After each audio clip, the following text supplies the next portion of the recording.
abnaikum wa min ibadikum wa imaikum iyakunu fuqara yughnihimullah min fadlih wallahu wasi'un alim. Sadaqallahul azim. Wa qala Rasul sallallahu alaihi wasallam idza tazawwajal abdu faqad istakmala nisfuddin falyattaqillaha nisfal baq amma ba'd. Al mukarramun ingkang kawula mulyakaken para kiai, para alim, para ulama sedayanipun ingkang mriki mboten kawula sebat asmanipun setunggal boko setunggal. Para sepuh dalah kesepuhan kakung saha putri khusus dumateng Bapak Lurah Desa Lemah Dhuwur saha perangkat ingkang hadir ingkang kawula hormati. Shahibul bait, shahibul hajah utawi ingkang kagungan kersa panjenenganipun Bapak Ahmad Tahrir saha keluarga agengipun Ibu Siti Tasli Patun. Pangombyong temanten kakung utawi keluarga sange temanten kakung Bapak Muh Saifuddin saha Ibu Supiah keluarga agengipun sedayanipun ingkang kawula hormati. Tamu undangan sedayanipun ingkang kawula hormati, temanten berdua yang sedang berbahagia. Main ya.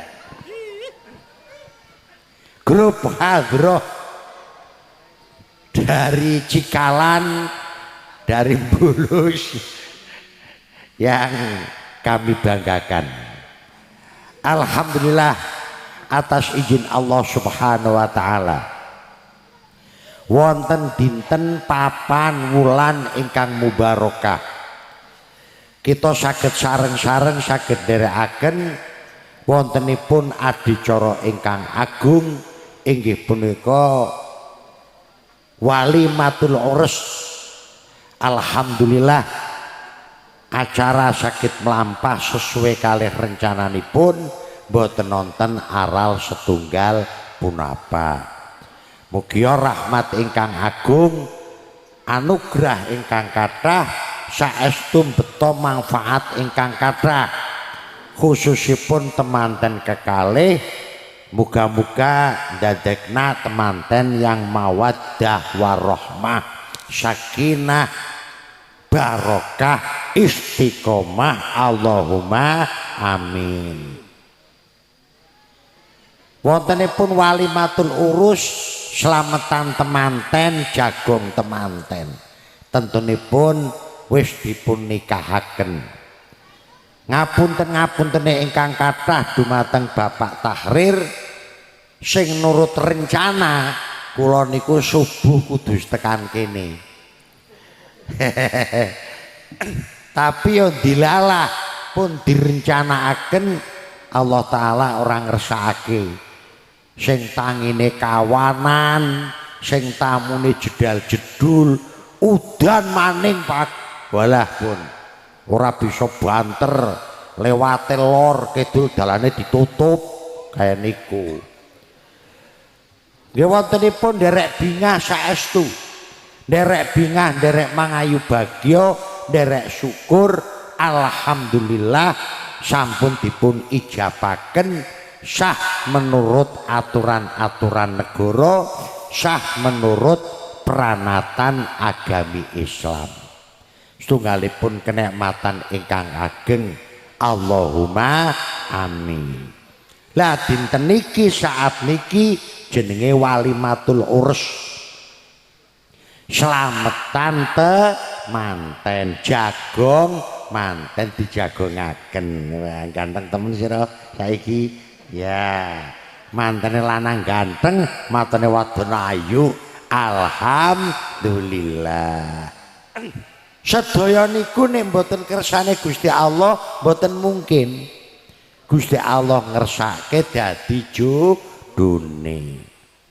Jodoh rezeki pati mboten nonton sing ngertos namung Allah Subhanahu wa taala.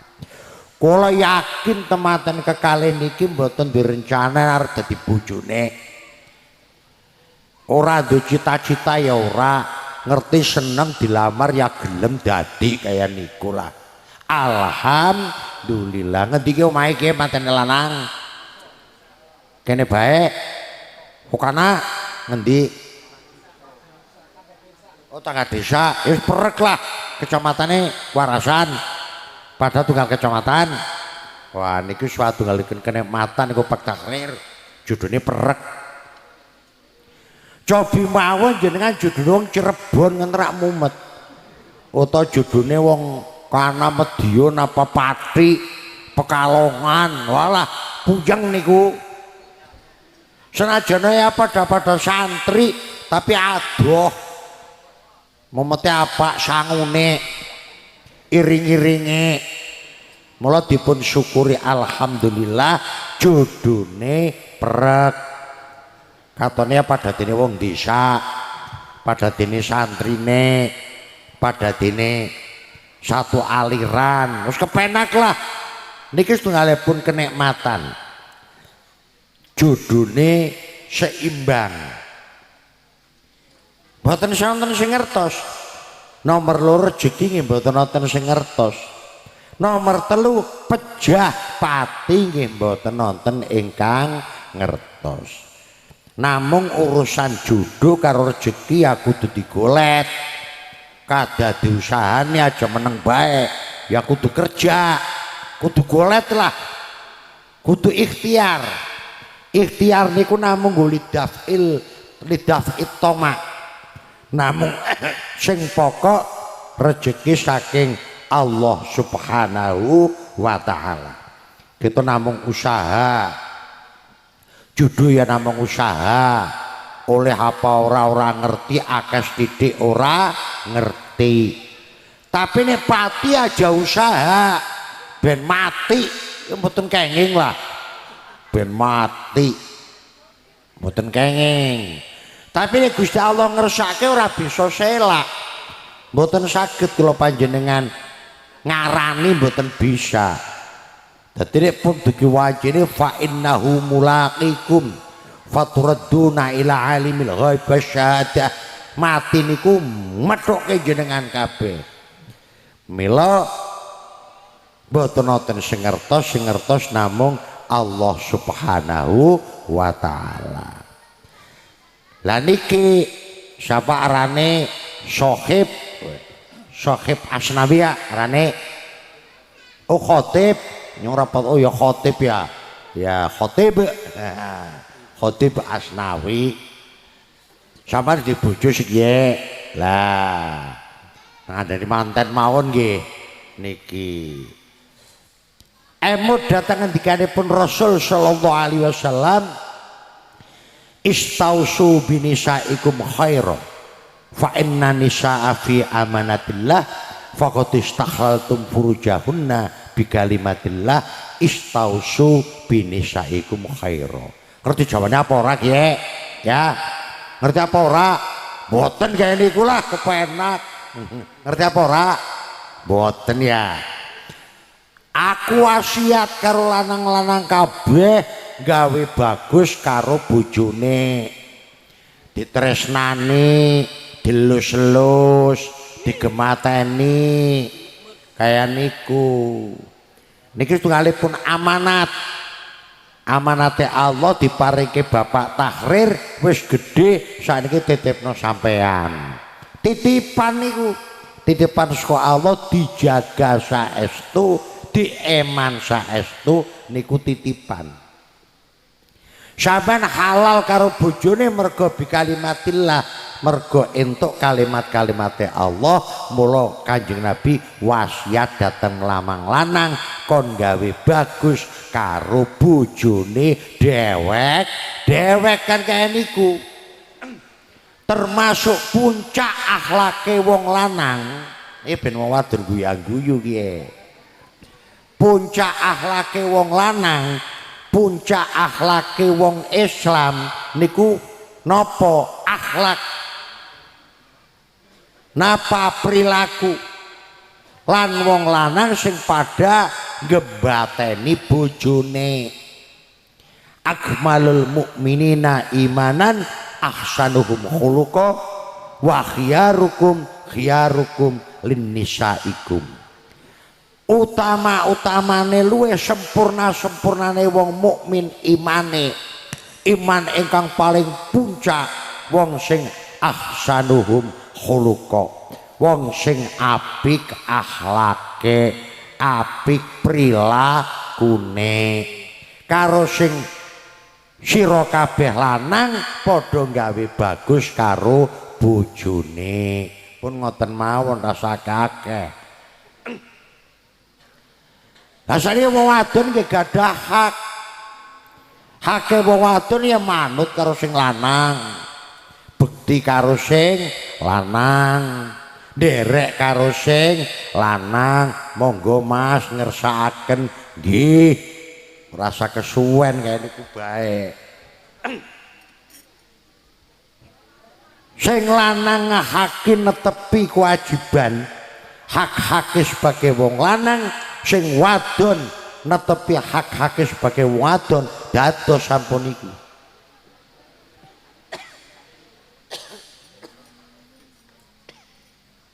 niku kaya niku ceritane masalah urusan ngamal dewek-dewek mula kadang-kadang kita cok mirengaken anak istilah Jawa suwarga nunut neraka katut nanti mireng Pak Lurah suwarga nunut neraka katut suwarga niki mesti pas karo kesenengan neraka mesti pas karo kesusahan mosok ning neraka kepenak ya ora mungkin nang swarga rekasa ya ora mungkin niku istilah niki bener mboten luput swarga nunut neraka katut sing dimaksud swarga nunut neraka katut niku teng dunya Pak nek teng akhirat nggih dewek teng dunya swarga nunut nek seneng bareng nek susah bareng niku bisa aja sing lanang seneng sing wadon susah sing wadon seneng sing lanang susah aja bareng susah bareng langsa bareng seneng bareng harmonis bareng niku kaya niku jenis swarga nunut tapi nek akhirat ya dewek sing lanang ahli ibadah sing wedok ahli maksiat ya bisa-bisa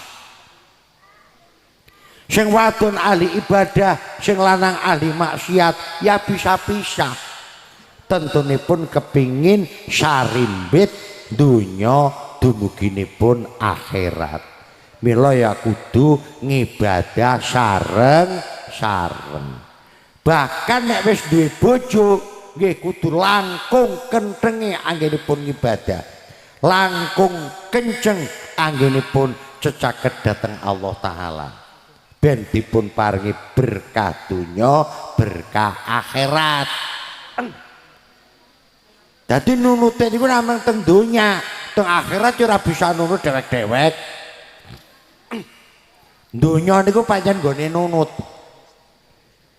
wong wadon niku sing kathah nunut wong lanang wong wadon dadi bojone Pak Lurah ya burah padahal dadi lurah kakak lanange nggih napa mboten dadi bojone kiai ya bunyai mboten ketan mboten bisa ngaji ra urusan sing penting dadi bojone kiai bunyai minal nunutin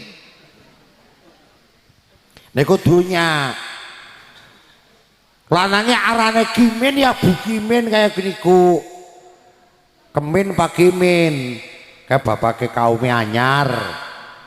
Iya tekan ning kana nyong weruh kae. Iya. Nunut sing lanang. Lanangnya arane Slamet ya Bu Slamet, tak putih Bu Slamet. Nunut wong lanang. Niku sing akeh ning Jawa. Tapi nek urusan akhirat dewek. Bahkan nama mon gandeng wong lanang. Sing lanang arane Slamet ya Bu Slamet. Sing lanang arane Bambang Bu Bambang. Sing lanang arane Khotib ya Bu Khotib.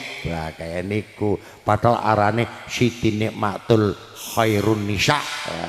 Ilang kabeh arane Bu Khotib Asnawi. Monggo Bu Khotib nggih kaya niku. Wong wadon nunut wong lanang. Tapi nek akhirat dewek. Sing wadon ahli ibadah, sing lanang ora tau ibadah ya bisa pisah. Niku bedane donya kalih akhirat. Dunyane bareng-bareng. Sing dimaksud swarga nunut, neraka katut niku nggih wonten ing dunya. Satrasipun kaya ngapa syukure Bapak Tahrir bisa ngetasaken anak wadon.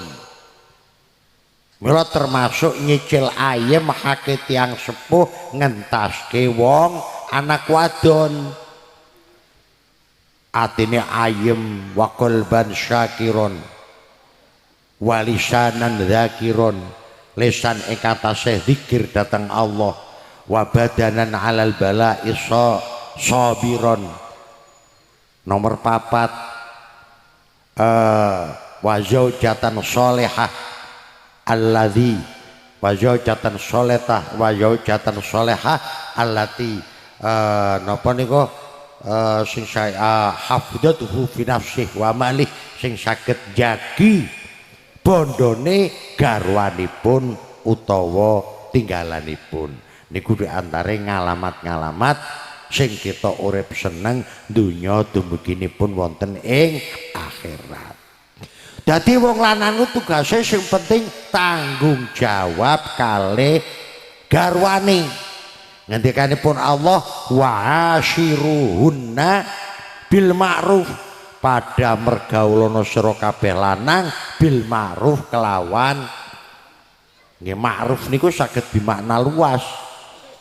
Saged bimakna bagus, dipergauli bil ma'ruf dengan sentuhan-sentuhan jiwa, sentuhan kasih sayang.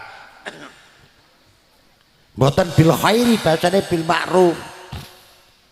Niku lah wong wedon sing apik, wong wadon sing bisa 3M. M pertama, wong wadon kudu bisa manak.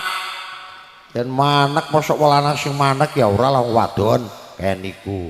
Kudu bisa manak maksudipun. Mboten namung munak manak mawon tiap tahun. Maksudipun di samping wong wadon duwe anak kudu bisa ngopeni anak. Sebab bocah-bocah alik pasti cedake karo wong wadon kae karo mamake karo biyunge kae. Ora gelem melu bapake, melunge karo biyunge mesti. Mula wong wadon kudu dituntut bisa didik anak. Al ummahat madrasatul ula lil aulad atau tarbiyatul ula lil aulad. Ibu-ibu wong wadon niki pendidikan pertama nggo anak-anak. Nek ibune sae insyaallah anak-anake sae. Bar wa zaujatan sholihah mesti abnauhu abror, anak-anake sae mergo didikanipun biyunge. Niki mboten berarti bapake mboten berfungsi, tapi sing paling berfungsi tiang putri bisa ngopeni anak kayak niku Pak. M ketiga, wong wadon kudu bisa masak. Nomor loro, masak niku nggih masak bisa ngliwet, bisa nyayur, nyaur kangkung, nyaur terong, apa maning lah. Wong wedok niku pancen senenge masak. Anange nek arti yang luas, masak niku mengelola ekonomi. Barang mentah dadi mateng. Barang ora enak dadi enak. Dimasak, diatur pripun carane. Dadi ekonom yang putri niku. Boten namung sebatas masak-masak kangkung mawon, tapi memasak mengelola ekonomi rumah tangga. Niku bisa masak wong wadon. Nomor 3 nggih kudu bisa macak. Macak niku berias, katon wangi, katon ayu, wong wadon nglomprot. Wong wadon ya sing katon resikan. Mula biasanya omah niku nek kathah anake wadon niki biasane omahe mesti resikan. Omah niku potrete wong wadon. Nek omahe resikan niku sing pikantuk aleman wong wadon. Nek omahe semrawut boten genah-genah niku mesti sing entuk cacat sing wadon. Bab wong wadon niku jenenge ibu rumah tangga. Sing ngopeni rumah tangga itu ibu niku lho. Kula wong wedok dituntut kudu bisa macak, kudu bisa resikan, dandan, paes lan sanesipun niku wong wedok sing apik. Nek pun ngoten dadi mawaddah warahmah. Mawaddah warahmah niku modal. Mawaddah warahmah niku artinya sami, kasih sayang, cinta kasih. Modale wong urip niku kudu seneng, kudu cinta. Nek wong cinta, nek wong seneng alane ra katon. Nek wong sengit apike ora katon. Pun kaya niku mawon. Dadi nek niki Mas Sohib niki cinta bener kalih Mbak Siti Nikmah, wis alane Mbak Nikmah niku ora katon apik kabeh. Nek perlu entute barang wangi nek perlu. Iya, saking senenge niku cintane sak pole. Tapi nek pun kadung sengit, kadung gemledek, walah ampun. Nganggo minyak wangi mon lah.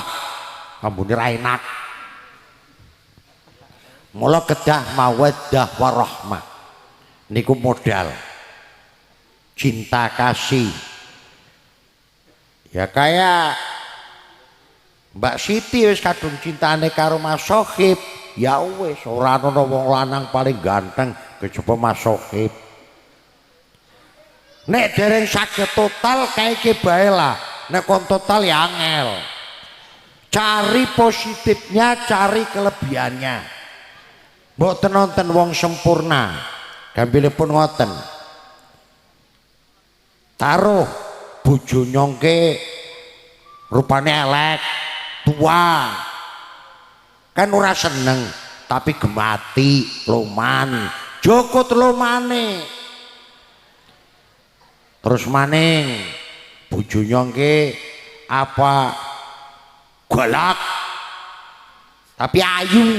Nah, pendet positifnya satu persatu. Makin dadi niku. Cara Jawane sak apik-apike wong ana alane. Sak ala-alane wong ana apike. Jokot apike bae jokot alane. Mesti ana kelebihane menungsa niku ana. Kelemane nggih ana, dipendet kelebihane, dipendet positife, dipendet saene. Niku dadi. Nek dipendet awane, dipendet negatife mboten nonton wong apik. Mboten nonton wong bener. Ala kabeh. Kanjenengan mirsani kula sakniki nggih katon wae kiai, ngalim, gagah. Tapi kelemahan kula nggih akeh sami mawon. aja dijukut kelemahane, aja dijukut alane, dijukut apike, dijukut positife kaya niku. Lah niku insyaallah dados keluarga ingkang sae. Kepeksane total mboten saged niku lho. Wong nikah mawon sing pacaran puluhan tahun mawon bahasan dadi bojone dadi mboten karo-karuan kok. Kathah. Sebab pasangan suami istri itu sudah bukan rahasia lagi. Sudah bebas. Tidak ada halangan apapun. Termasuk sinten mawon mboten nonton sing saged kecuali itu rahasia suami istri. Mula biasane hal-hal kaya niku katon apike, katon alane. Aja digoleki alane, digoleti apike. Lah niku nek goleti apike dadi beres. Allahumma amin. Niki kita dongakaken mawon lah. Muga-muga temanten niku dipun paringi barokah.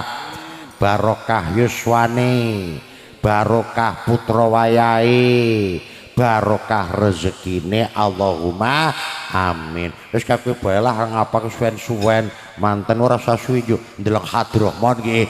Iya kon main wae kaen yo hadrohan karo apalah rame. Mugi-mugi mata manfaat ingkang kathah. Pangapuntene Pak Harir mesake tamune niki kesel ora bisa suwi-suwi.